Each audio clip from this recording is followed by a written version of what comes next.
Hi everyone, hello.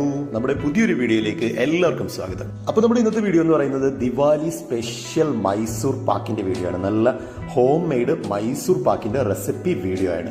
ആദ്യം തന്നെ അതിന്റെ ഡീറ്റെയിൽ ആയിട്ടുള്ള ഇൻഗ്രീഡിയൻസും ക്വാണ്ടിറ്റിയും ഒക്കെ ഞാൻ ഇവിടെ സ്ക്രീനിൽ ഷെയർ ചെയ്തിട്ടുണ്ട്. പിന്നൊരു കാര്യം, ഇത് നമ്മൾ കുക്ക് ചെയ്ത വീഡിയോ അല്ല, നമ്മുടെ പടിഞ്ഞാക്കര ബിരിയാണിയുടെ നമ്മുടെ മണിയേട്ടൻ ഈ ദിവാലിക്ക് സ്പെഷ്യലായിട്ട് ഉണ്ടാക്കിയ പുള്ളിക്കാരൻ തന്നെ അയച്ചു തന്ന വീഡിയോ ആണ്. അപ്പോൾ നമുക്ക് നേരെ വീഡിയോയിലേക്ക് പോയാലോ. ആദ്യം തന്നെ ഒരു പാത്രത്തിൽ നമ്മൾ ബട്ടർ പേപ്പർ വെച്ചിട്ട് ആവശ്യത്തിന് നെയ്യ് ഇതേപോലെ അങ്ങോട്ട് അപ്ലൈ ചെയ്ത് കൊടുത്തോളൂ. മിൽമ നെയ്യ് 50 ml ആണ് നമ്മൾ എടുത്തിരിക്കുന്നത്. ഗ്രേറ്റ് ചെയ്ത ബദാം പരിപ്പും കൂടി ആവശ്യത്തിന് അതിലേക്ക് നമ്മൾ ചേർത്ത് കൊടുക്കുന്നുണ്ട്. 200 ഗ്രാം കടലമാവ് അരിച്ചെടുത്തതാണ് നമ്മുടെ മൈസൂർ പാക്കിന്റെ ഒരു മെയിൻ ഇൻഗ്രീഡിയന്റ് തന്നെയാണ്. അടുത്തത് 100 ഗ്രാം പാൽപ്പൊടിയാണ്. ഇവിടെ നെസ്ലയുടെ പാൽപ്പൊടിയാണ് എടുത്തിരിക്കുന്നത്. ആ പാൽപ്പൊടി നമുക്ക് കടലമാവിലേക്ക് ചേർത്ത് കൊടുക്കാം. കടലമാവും പാൽപ്പൊടിയും കൂടി ഒരു പാത്രത്തിലേക്ക് മാറ്റിയതിനു ശേഷം ഒരു സ്പൂൺ വെച്ച് നന്നായിട്ട് ഇളക്കി കൊടുത്തിട്ട് അതിലേക്ക് നമ്മൾ 200 ml സൺഫ്ലവർ ഓയിലാണ് ചേർത്ത് കൊടുക്കുന്നത്. എന്നിട്ട് ഇത് നന്നായിട്ടൊന്ന് മിക്സ് ചെയ്ത്